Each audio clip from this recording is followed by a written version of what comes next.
Welcome to the Deep Dive. Great to be here. We're looking at something really fascinating today. An organization born over a century ago, really shaping Black excellence, but still kind of a mystery to many. That's right. Sigma Pi Phi Fraternity, Inc. The Boulé. The Boulé, exactly. So our goal here is to unpack its history, its, unique values, and its impact based on the material we've got. And the history is just so vital to understand. We're talking 1904. Right after Reconstruction, basically. Barely. Only 39 years after slavery ended. This was the era of, American apartheid, as some have called it. Plessy v. Ferguson had made separate but equal the law. A really tough time. Routine violence against Black Americans. Absolutely. But, and this is key, you also see incredible progress from foundational Black Americans. By 1900, there were, over 47,000 Black professionals? Yeah, teachers, doctors, even a congressman. Huge investments, too, like in funeral homes. Over $500,000 just in funeral homes. And think about Industry C.R. Patterson and Sons, a Black father-son team building cars. The Patterson Greenfield automobile by 1915. Amazing. So it's this intense mix, terrible adversity, but also incredible resilience and community building. That contrast is really something.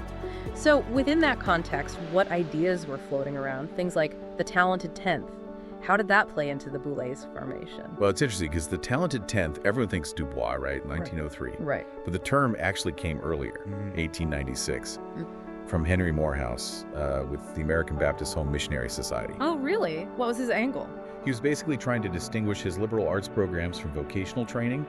He saw this 10th as maybe a buffer class, bridging Black thought and white liberal society. Okay, so different goal initially. Totally different. Du Bois, in 1903, he took that term and really reshaped it. His vision was about leadership.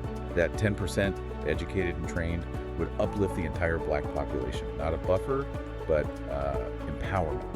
Direct leadership. And that idea of leadership, of an educated elite guiding the way, seems central to the Boulés' founder, Henry McKee Minton. Absolutely. Minton felt this personally. Highly educated, Philadelphia College of Pharmacy, Jefferson Medical School. Impressive credentials. Very.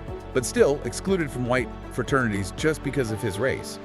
He saw this isolation among accomplished Black men. He said something like, men of good training and culture weren't really acquainted with each other. Exactly, not intimately acquainted. So his dream was, ambitious. He wanted the camaraderie of Skull and Bones and the scholarship of Phi Beta Kappa. Wow. So both the social elite and the intellectual elite. Yes. Achievement and character. Finding these men of caliber who just weren't connected yet. And he made it happen, May 15th, 1904 in Philadelphia. That's the date. They started it as the League of Friendship, Minton and 5 others. And these weren't just any guys. Doctors, dentists, serious trailblazers. Incredible men. Algernon B. Jackson, first Black grad from Jefferson Medical. Edwin C.J.T. Howard, one of the first Black grads from Harvard Med, way back in 1865. Just amazing history there. And the names they chose, Archons and Boulé. Powerful stuff. Greek terms meaning rulers, highest magistrates, council of chiefs. It signaled their intent from the start. And their preamble really lays it out, doesn't it? Binding men together. Into a close, sacred fraternal union, to know each other, aid each other, and achieve things together they couldn't do alone. And they kept it pretty quiet for a long time, that familiar mystery aspect. Very private. Only really started allowing some media attention around 1982. Kept it very close-knit. So with that kind of founding vision, that level of founder, it sounds like the bar was set incredibly high from day one. How did they, maintain that standard? It was core to who they were.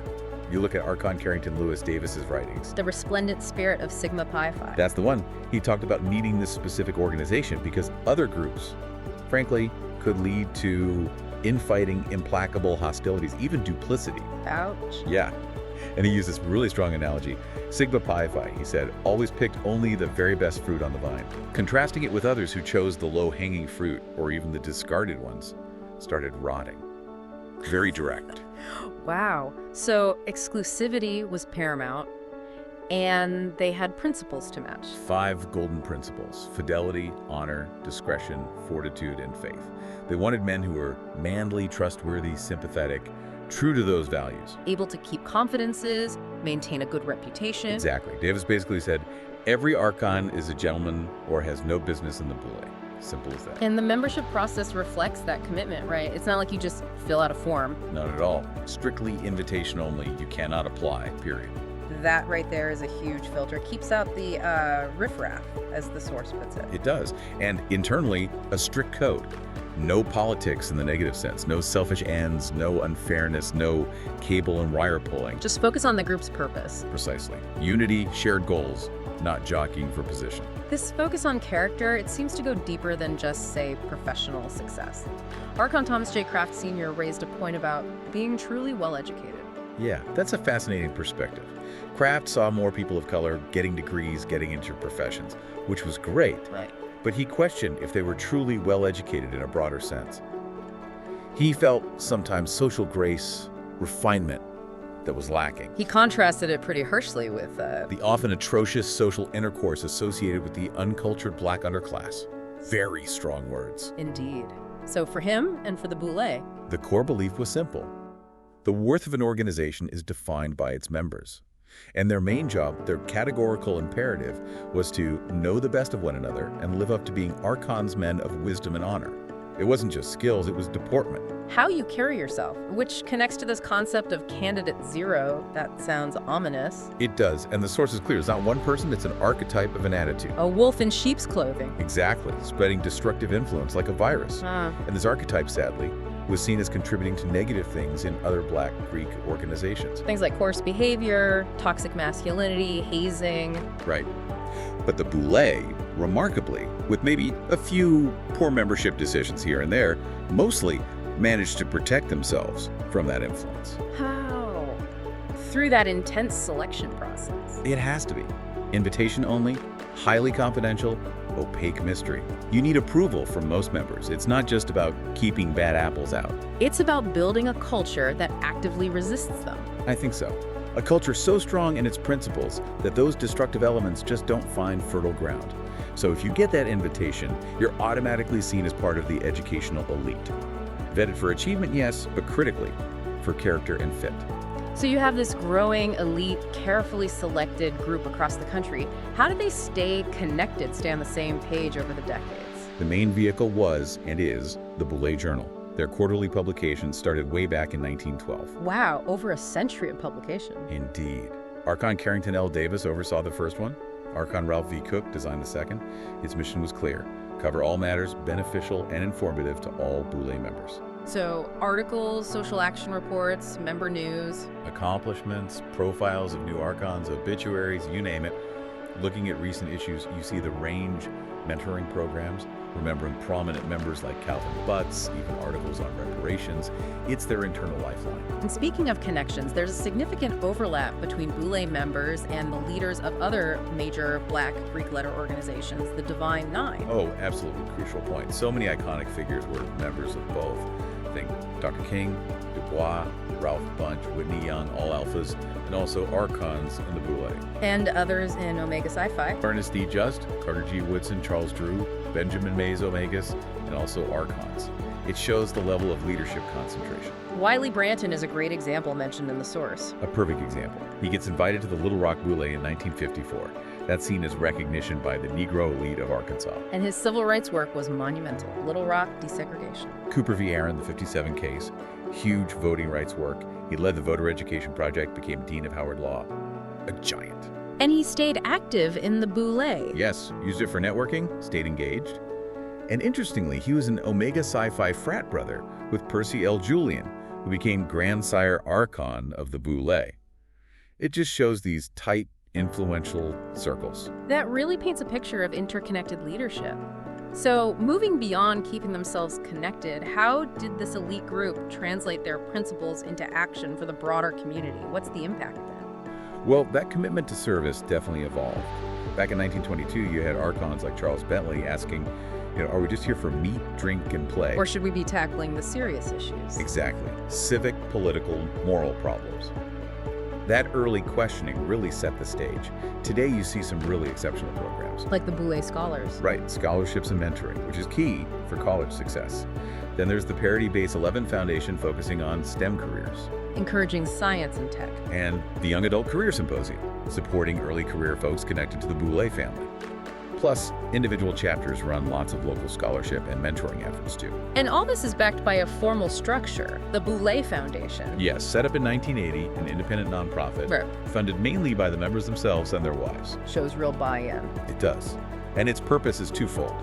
Help members, yes, but also strengthen underserved communities. It's their social action engine. And the impact seems really broad, not just scholarship. No, it's quite systemic. Consistent support for HBCUs, for national civil rights groups. You mentioned disaster relief, Katrina, Rita, Haiti. They were involved in the National Museum of African American History and Culture, too. Significant support there. And ongoing work in community health, economic opportunities, education. It's wide-ranging. The journal examples really bring it home. Baltimore, Memphis, Charleston. Right. Gamma Boulé in Baltimore giving over $200,000 to scholars, plus healthcare grants. Delta in Memphis reviving mentoring to boost academic performance. Upsilon in West Virginia giving scholarships to local students like Sean Fuller at WVSU. Concrete, local impact. It's incredible growth, from just 6 founders in 1904. Over 5,000 active members today. 142 chapters, or Boulés, across the U.S., the Bahamas, even London now. With headquarters in Atlanta, it's become a major institution. Definitely. And it's interesting, they did briefly try having undergrad chapters, the Theats. Oh, yeah, with some famous athletes. Sean Taylor, George Ryder. But after they passed away young, the Boulé decided, nope, college graduates only. Cementing that postgraduate identity. Right. Though, you could argue Minton's early idea might have influenced the guys forming Alpha Phi Alpha in 1906, which then led to the whole Divine Nine, another layer to their pioneering role. So bringing it all together, Sigma Pi Phi has navigated more than a century, staying true to its core mission, even while maintaining that familiar mystery. A real testament to the members seeking to add dignity and glory to the name. It really is. And it leaves us with a question maybe for you, the listener. In today's world, with constant information, sometimes shallow connections, what can we learn from an organization like this? An organization that, for over 100 years, prioritized deep character, lifting each other up, relentless excellence often behind the scenes, but achieving real, lasting impact. What stands out to you about that long-term commitment to such high standards? What could that teach us about building meaningful communities today?